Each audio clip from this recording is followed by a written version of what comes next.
Hindi pa matatapos ang ating PBA season pero marami ng mga exciting player ang talagang lumalabas ngayon sa college at nag-express na magpa-drop sa PBA. Kaya halina't ating tunghayan ang ating first mock drop sa 2023 PBA draft. Pero bago ang lahat, kung magustuhan mo ang ating video, kakalimutan mag-like, comment, share, and subscribe. Pindutin mo na rin yung notification bell button para updated ka sa mga bagong upload natin. Para sa first pick ng Terra Firma Jeep ay si Scottie Winson. Si Winson nga ay nag-average ng 21.3 points per game, 6.4 rebounds at 3.6 assists sa kanyang last season sa UAAP. Siya nga ay masabi natin ay isang go-to scorer na kailangan talaga ng Terra Firma, kayang tumatake sa basket at kaya ding umiscore sa labas. Double screen. Winston gets the roll. Ang second pick nga ay mapupunta sa Blackwater, Cedric Barefield. Si Barefield nga ay all-around player na nag-average ng 12.8 points, 1 rebounds, and 2 assists sa kanyang season sa NCAA sa US. Si Barefield guys, sa mga sinasabi nila na kagaya ng laro ni Mikey Williams, kaya talagang fit ito sa Blackwater kung makukuha nila dahil makakadagdag sila ng panibagong scorer.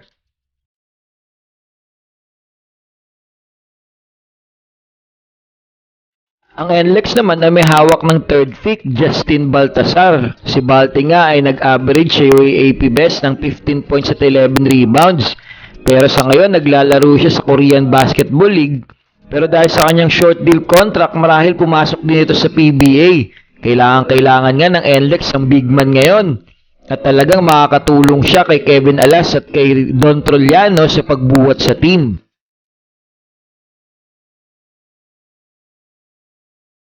Para naman sa fourth pick ay makukuha ng Raynor Shine Elasto Painter. Marahil kuhain nga nila si Louis Villegas na nag-average ng MVP stat last season. Talagang itong si Villegas ay may inside present at matangkad. Pero ganun din ay marunong din ito sa outside sniping. Na gustong gusto naman ni Coach Yengyao, lalo na't ang paglalaroan niya ay rain or shine. Sa panglimang pick ay marahil makuha ng Northport Batang Pier. Kailangan nga ng Batang Pier ng isang big man kaya kukuhain nila itong si Kent Datu.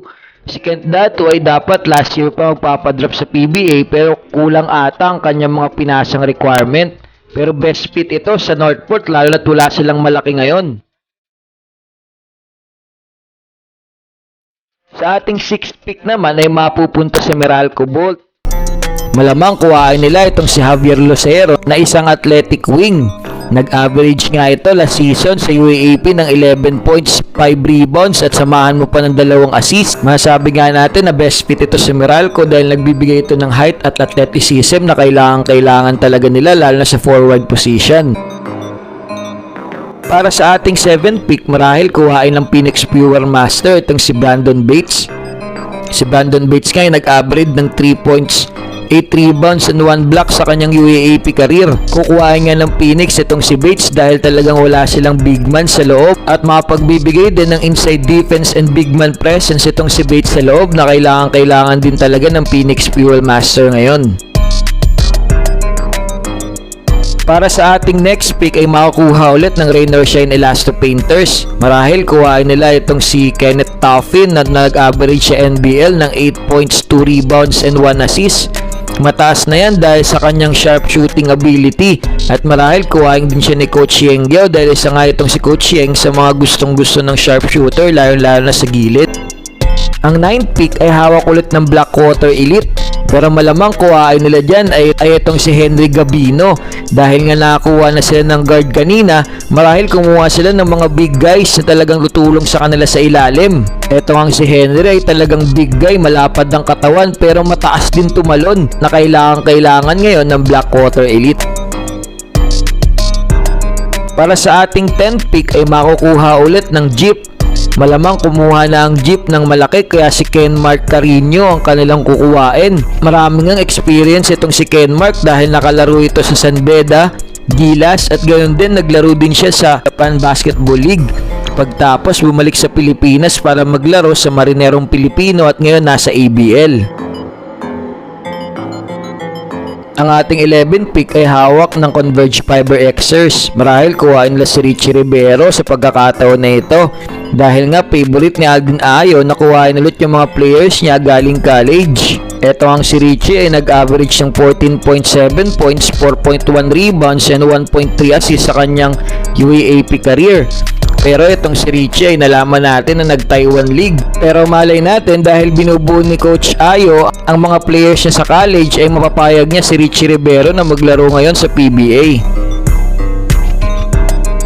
Ang last pick naman ay mapupunta sa Magnolia Hotshots. Marahil kuhain nila si James Kwekuteye na nag-average ng 15.3 points, 6.5 rebounds, and 3 assists sa kanyang NCAA last season. Eto ngang si James ay talagang athletic guard na kayang sumalaksak at pumunto sa labas.